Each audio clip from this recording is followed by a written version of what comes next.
Dear students, Assalamu alaikum and welcome to my virtual class brought to you by Juranpur Online School and Dalkande Online School.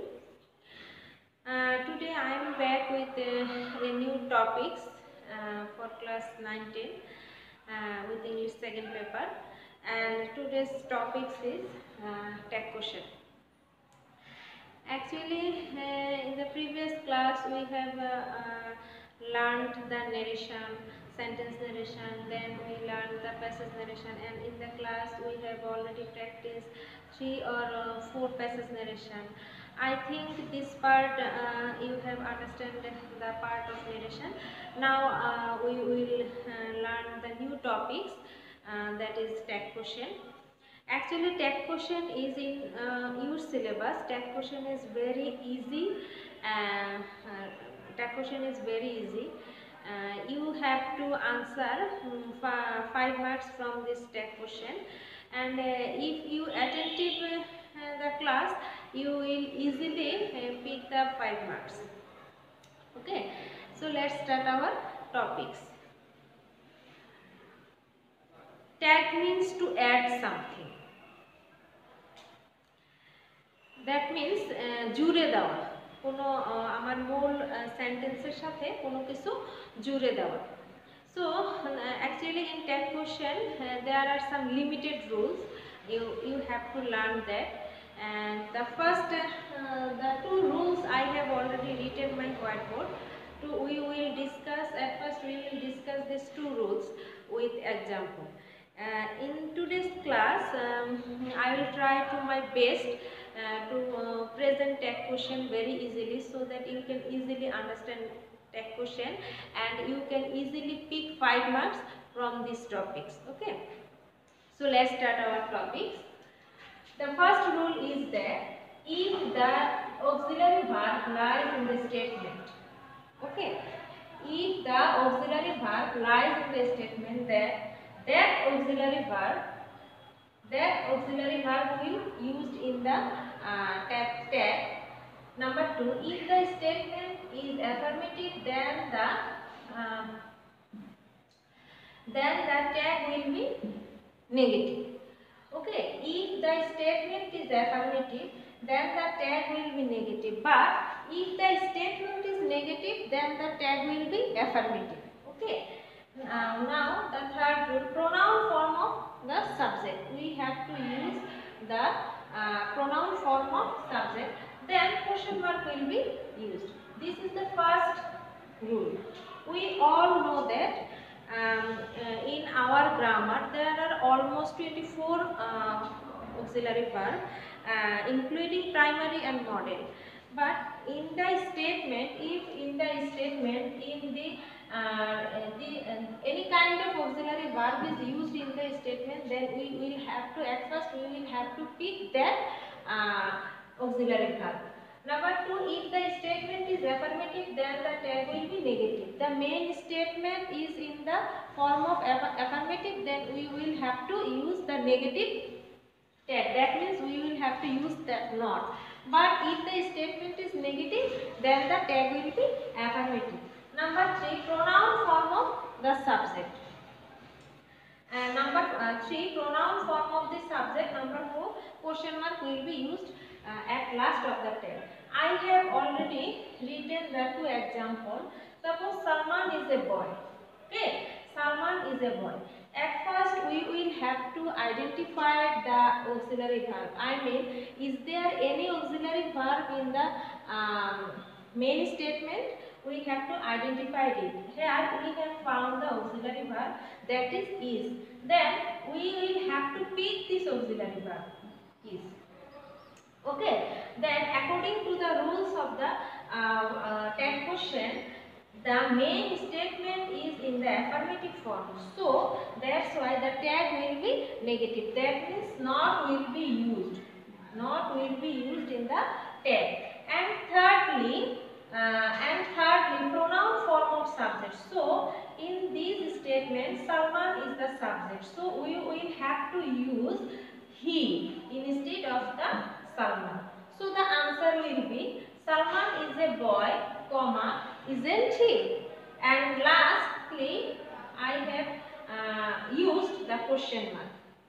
Now come to the example number 2. He has to lead a miserable life.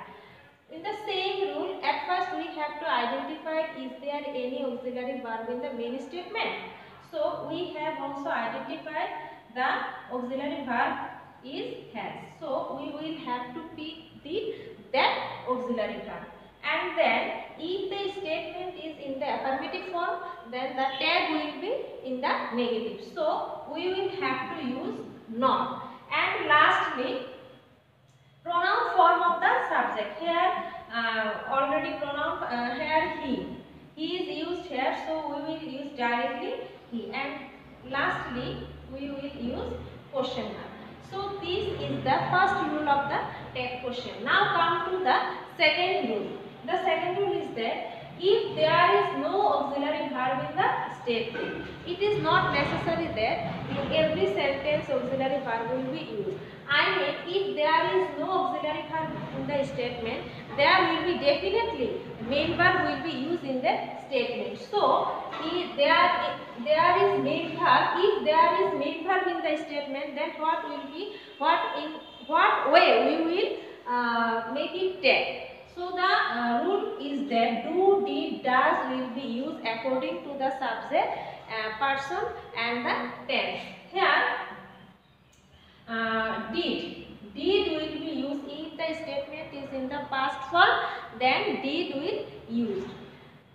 Does will be used if the statement is present tense and the subject is in the third person singular number. And do will be used if the statement is only present tense. Number 2, if the statement is the affirmative, then the tag will be negative. The previous rules I have used in the number 1 in the previous rules. So, if the statement is the affirmative, then the tag will be negative. But if the statement is the negative, then tag will be affirmative. Number 3, pronoun form of subject, and lastly the question mark will use. So I have used in the new some new two words, that is person. Does will be if the statement is in the present indefinite tense and the subject is third person singular number. Okay, third person singular number, then does will be used. So I have written the three rules of the three examples of rule number 2. The first I written I eat rice. So in this statement there is no auxiliary verb. That is, we will use the main verb, and eat is the main verb. So do, did, does. In which verb will be used here? So in this statement, I eat rice. This is present indefinite tense because subject plus verb 1 plus object, and this is the structure of present indefinite tense. So did will not be used. So whether do or does will use in this tag. So we will now look. If we notice the subject is first person. So here do will be used. The statement is in the affirmative form, so not will be used. Tag will be negative. And I, and lastly the question mark. Okay. Now come to the second rule. He eats rice. Here main verb is eats and the subject is third person singular number. So does will be used here, and the statement is in the affirmative form, so the tag will be negative. That means not will used here, and he will be used at last, and question mark will be used. Now come to the last example. He ate rice. The statement is in the past indefinite tense because subject verb 2 plus object. This is the structure of past indefinite tense. So did will be used in this tag, and the statement is in the affirmative, so negative, and he will be used here, and at last the question mark will used here. So dear students, I have tried my best to present this TAT question in a very easy way, and I think you all of you have understand these two rules. So thank you very much for staying with me, and we will continue this TAT question another classes. So thank you very much, and I hope that you will memorize these rules and practice this with the example. Okay, so thank you very much.